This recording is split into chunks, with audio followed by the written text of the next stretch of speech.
Welcome to Abuse Exposed, a podcast about the secret of abuse. Each episode, we deliver intriguing Christian and personal experiences on abuse and how to overcome it. The content is not intended to be a substitute for professional mental or medical advice, diagnosis, or treatment. Always seek the advice of your physician or other qualified mental health provider with any questions you may have regarding a medical or mental condition. Now, here's your host, live from Texas, ISpeakMotivate. Hello, this is ISpeakMotivate, and I'm very excited for episode 4, Isolation, the Trials of Gabriel Fernandez. The documentary that Netflix created is completely phenomenal because it lets us know what can occur when we do not act, okay?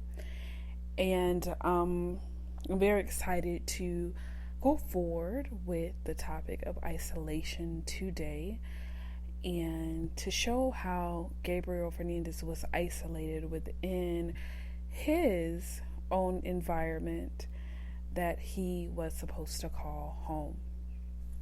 Also, I want to thank the community for subscribing to the podcast, and we have 35 views. I'm very excited. The first episode was March the 3rd of this year, so we're doing very well, and I appreciate you all support and each of you all listening. Now, isolation is usually when the abuser cuts off family, friends, associates, or any activities that can distract away from their manipulation control. Okay? And in the Gabriel Fernandez story, we saw multiple forms of isolation. And that was actually, if you want to think about it, his mother telling the caseworker that, oh, he just lies. He's actually being bullied. She was making sure he was isolated in that moment, making sure his voice was not heard, making sure that those around him see him as this crazy kid that cries wolf. And so, oh, he's not really worth checking on because he's just one of those kids that want attention, and I want to make sure that I'm paying attention to a real abuse victim, not this little kid that's getting bullied and just lying about it. Okay, so this is a way that they can form that isolation and make sure you don't have resources, make sure you don't have protection, by creating a smear campaign of making you seem unsteady, making you seem like you're on the brink of insanity. So people are like, oh, let me stay away. It seems like they're becoming unhinged. So then what happens? The abuser has more control, as you've seen in the trial of Gabriel Fernandez.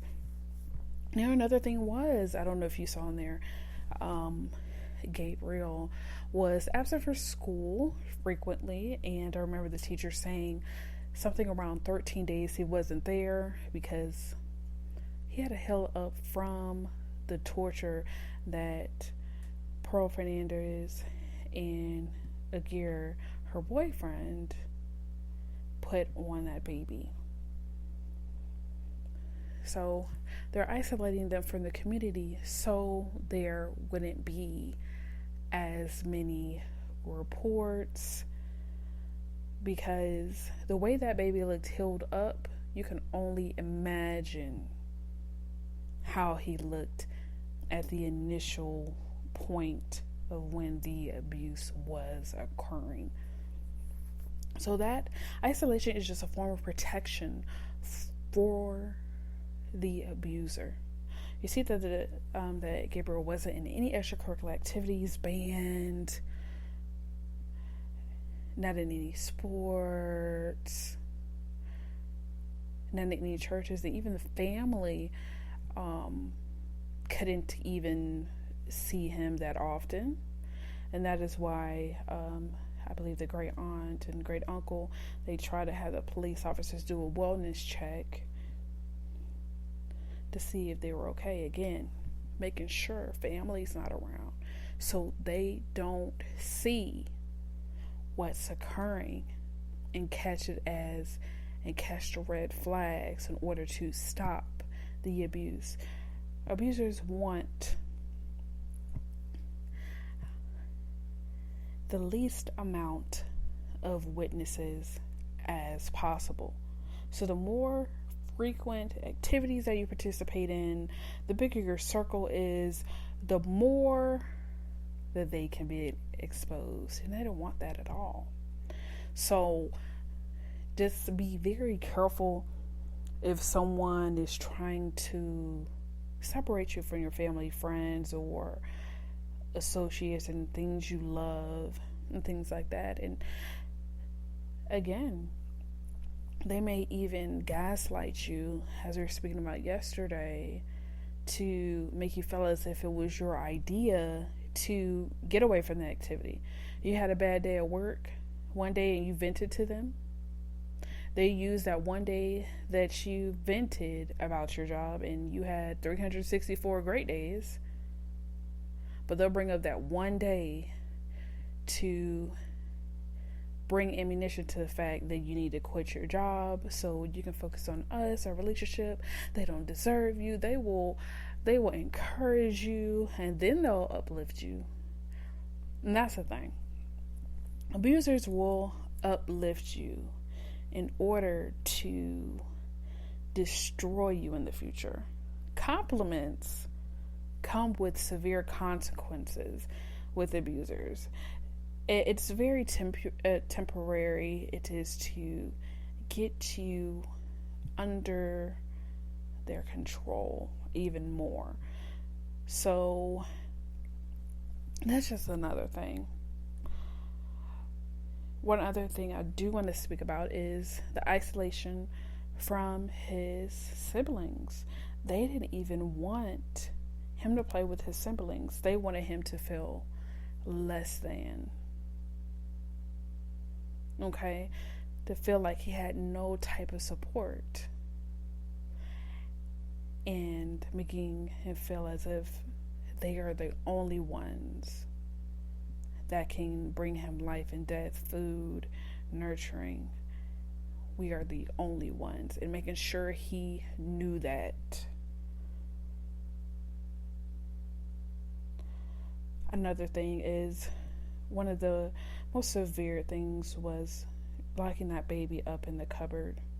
So he felt as if he wasn't even human. Not even an animal. Animals being treated better than him. Him being forced to eat that cat litter and things like that, and use the restroom in that cupboard. The ultimate isolation.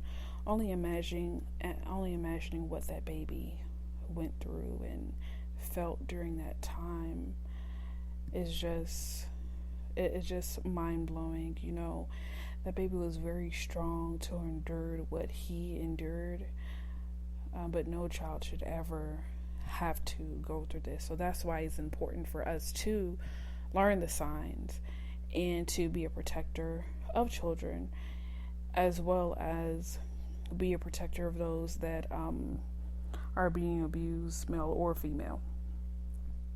Now, usually in isolation, there are some effects of that, whether you're still currently in that abusive relationship or out.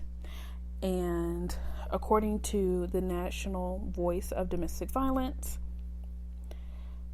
they are unable to identify their own feelings, unable to make simple decisions, unable to feel safe alone in the quietness of their homes, feeling detached from people in their lives, Feeling anxiety, this can range from mild to panic attacks, being fearful for their own safety and their children, having difficulty concentrating, unable to socialize and make new friends, developing depression or depressive symptoms, experiencing social anxiety.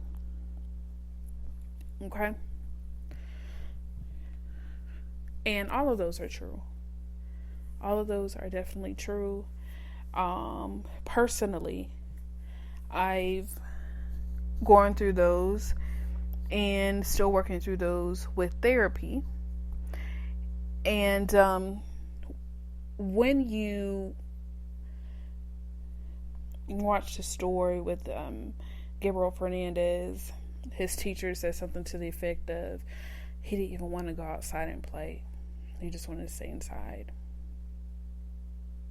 And the thing is, this is the thing. When a lot of times when children are withdrawn and things like that, they have bigger things that are going on in their plate. Okay? And it's like, what's the use of going outside when you're stressed and filled with anxiety about being beaten when you come home?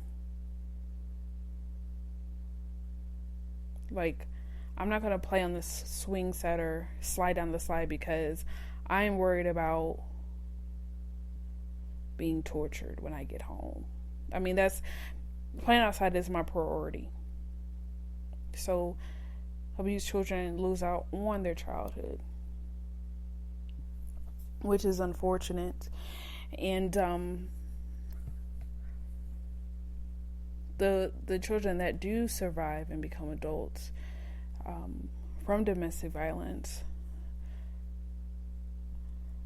sometimes you see that their socialization, they're withdrawn, or they could be overly or inappropriately extroverted because they don't know how to communicate with people.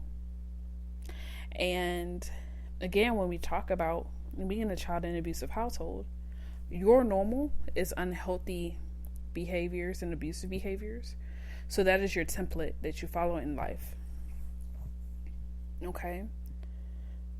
So you can walk around being an adult in fear consistently, having PTSD symptoms, feeling like someone is going to hurt you at any turn, feeling like a child being a grown adult. And these are some things that I've dealt with personally, that I worked with and currently working with. My therapist, actually going to a new one since they moved to Texas. My appointment's on Monday, so I'm excited about that, to break down some things, and I feel like I'm getting better as the days go on. You have to make sure that abuse is prevented or stopped very early, because it definitely does have lifelong effects. I'm full of fear and terror, and that's why some people supplement with drugs, eating disorders, alcohol addiction, self-harming behaviors, because they're coping in unhealthy ways, which is what they most likely learned from their abusive household. And this is what they're trying to do, to forget and to drown out that pain, or to release that pain. And they don't know how to properly release pain, because you know why? You're not allowed to cry when you're abused. You're not allowed to express emotion, because guess what? You're going to get beat worse. So